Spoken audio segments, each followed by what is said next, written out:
সকলকে স্বাগত জানাই আমার চ্যানেল ইনভেস্ট উইথ নিশান। আজকের এই ভিডিওতে আমি কিছু স্টক নিয়ে আলোচনা করব বা স্টকগুলোর নাম আমি শুধু আপনাদের সামনে তুলে ধরব, যে স্টকগুলোর মধ্যে আপনারা ইনসাইড বাই দেখতে পারবেন, অর্থাৎ প্রোমোটার লাস্ট 3 মান্থে বা লাস্ট কোয়ার্টারে এর প্রোমোটার যে হোল্ডিংটা আছে তার পার্সেন্টেজটা বাড়িয়েছে, অর্থাৎ প্রোমোটার নিজেরাই নিজেদের কোম্পানির শেয়ার কিনেছে। সেই ইনফরমেশনটা আপনাদের সামনে আমি তুলে ধরব। একে একে শুরু করছি। প্রথম যে কোম্পানিটাকে নিয়ে আমি আলোচনা করব সেটি হচ্ছে নিক্কো পার্কস অ্যান্ড রিসোর্টস। আপনারা এই নামের সাথে অনেকেই সুপরিচিত। বর্তমানে স্টকটি ট্রেড করছে ১১৯ টাকা ৭০ পয়সায়। এই কোম্পানিতে গত কোয়ার্টারে প্রোমোটার হোল্ডিং ছিল 69%।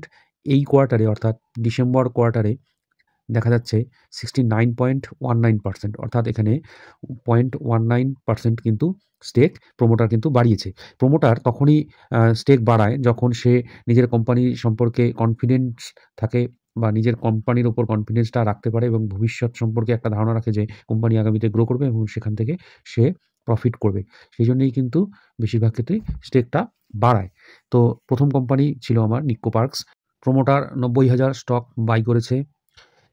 প্রায় ১ কোটি টাকার স্টক কিন্তু প্রোমোটার বাই করেছে ১৩৫ টাকায়, হোয়ারএজ প্রাইস কিন্তু এখন প্রায় ১২০ টাকায় চলছে, অর্থাৎ প্রোমোটার কিন্তু প্রায় 10% ওপরে কিনে বসে আছে। বুঝতেই পাচ্ছেন। দ্বিতীয় যে কোম্পানিটা নিয়ে বলবো সেটি হচ্ছে ক্রস, যেটি প্রায় ১,১০,০০০ শেয়ার প্রোমোটার বাই করেছে। অ্যামাউন্টটা প্রায় ২ কোটি টাকার মতো। কোম্পানি এখন ট্রেড করছে প্রায় ১৮০ টাকার কাছাকাছি, কিন্তু কোম্পানির যে স্টেকগুলো বাই করেছে প্রোমোটার সেটা কিন্তু বাই করেছে ২০৯ টাকায়। প্রায় ১৫% ওপরে কোম্পানি শেয়ারগুলো কিনে বসে আছেন কিন্তু প্রোমোটারেরা। এরপর এই কোম্পানিটির প্রোমোটার হোল্ডিংটা একটু যদি আমরা দেখে নিই যে কীভাবে বেড়েছে। প্রোমোটার হোল্ডিং ছিল 67.70% সেপ্টেম্বর কোয়ার্টারে। এখন ডিসেম্বর কোয়ার্টারে প্রোমোটার হোল্ডিংটা হয়ে আছে 67.87%। এখানেও কিন্তু প্রোমোটার তাদের স্টেক কিন্তু বাড়িয়ে চলছে। এটা নিয়ে আপনারা একটু স্টাডি করতে পারেন। থার্ড যে কোম্পানিটি নিয়ে আলোচনা করব সেটি হচ্ছে জিন্দাল স্টেনলেস। বর্তমানে ৬৩৭ টাকা ৭০ পয়সায় কোম্পানিটি ট্রেড করছে। গত কোয়ার্টার অর্থাৎ সেপ্টেম্বর কোয়ার্টারে প্রোমোটার হোল্ডিং ছিল 60.49%, বর্তমানে সেটি দাঁড়িয়েছে 60.71%। প্রোমোটার যে পরিমাণ শেয়ার বাই করেছে সেটার অ্যামাউন্ট হচ্ছে প্রায় ১৪৬ কোটি টাকার মতো। এভারেজ বাইং প্রাইস প্রোমোটারদের রয়েছে ৭২২ টাকা, হোয়ারএজ কোম্পানি কিন্তু ট্রেড করছে অনেকটা নিচে, প্রায় ১৪ থেকে ১৫% নিচে কিন্তু এর কিন্তু ট্রেড কিন্তু। ফোর্থ যে কোম্পানিটাকে নিয়ে আলোচনা করব সেটি হচ্ছে এনসিসি লিমিটেড। এখানে সেপ্টেম্বর কোয়ার্টারে প্রোমোটার হোল্ডিং ছিল 22% এবং ডিসেম্বর কোয়ার্টারে সেটা গিয়ে দাঁড়িয়েছে 22.02%, অর্থাৎ 0.02%-এর মতো কিন্তু প্রোমোটার তার হোল্ডিং বাড়িয়েছে।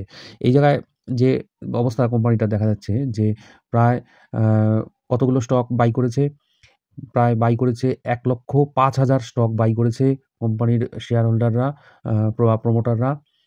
এখানে প্রায় ৩ কোটি টাকার একটা বাইং হয়েছে। এভারেজ বাইং প্রাইস রয়েছে ২৮৩ টাকা প্রোমোটারদের, হোয়ারএজ কোম্পানি কিন্তু ট্রেড করছে অনেকটা নিচে, ২২৫ টাকায় ট্রেড করছে, প্রায় 20% নিচে কিন্তু কোম্পানি ট্রেড করছে। এই কোম্পানিটাকে নিয়েও আপনারা স্টাডি করতে পারেন। এরপরে যে ফিফথ বা লাস্ট যে কোম্পানিটাকে নিয়ে আলোচনা করব সেটি হচ্ছে আমাদের মহারাষ্ট্র সিমলেস। এখানে প্রায় ৩১,০০০ শেয়ার বাই করেছে প্রোমোটার, যেটা হলো বাইং অ্যামাউন্ট দাঁড়াচ্ছে প্রায় ২ কোটি টাকার মতো। এখানে এভারেজ বাইং আছে ৬০০ টাকা এবং এখন কোম্পানি প্রায় ট্রেড করছে ৬০৬ টাকার মতো। সেই জায়গায় দাঁড়িয়ে আপনারা এই কোম্পানিটাকে নিয়েও একটু স্টাডি করতে পারেন। সেপ্টেম্বরে কোয়ার্টারে এর প্রোমোটার হোল্ডিং কিন্তু ছিল 68.04%, হোয়ারএজ ডিসেম্বর কোয়ার্টারে সেটা 68.07%। এই যে প্রোমোটার কিন্তু প্রায় অন্যান্য কোয়ার্টারগুলোতেও কিন্তু বাড়িয়েছে শেয়ার হোল্ডিং, মানে জুন থেকে জুনে ছিল কিন্তু জুন কোয়ার্টারে ছিল 68%, সেখান থেকে কিন্তু ক্রমান্বয়ে তারপরে সেপ্টেম্বরে 68.04, ডিসেম্বর কোয়ার্টারে দেখা যাচ্ছে 68.07%। মানে কোম্পানির প্রোমোটাররা নিজেদের কোম্পানির উপর হাইলি কনফিডেন্স কিন্তু দেখাচ্ছে, প্রত্যেক কোয়ার্টারেই আস্তে আস্তে কিন্তু শেয়ার কিন্তু বাই করছে। এই যে 5টা কোম্পানি বললাম, কোনোটিই আমি বাই সেল হোল্ড রেকমেন্ডেশন করছি না, আপনাদের সামনে শুরুকারী ডাটাগুলো তুলে ধরলাম এবং কোম্পানিগুলোকে আপনারা কিভাবে স্টাডি করতে পারেন সেই জন্য উদাহরণ হিসাবে আমি এই কোম্পানিগুলোকে আপনাদের সামনে তুলে ধরলাম। আমার এই ভিডিওটি ভালো লাগলে একটু লাইক করবেন, কমেন্ট করবেন এবং শেয়ার করবেন, এবং যারা আমার এই চ্যানেলে নতুন ভিডিওটি দেখছেন তাদেরকে বলবো চ্যানেলটিকে সাবস্ক্রাইব করবেন। ধন্যবাদ, ভালো থাকবেন।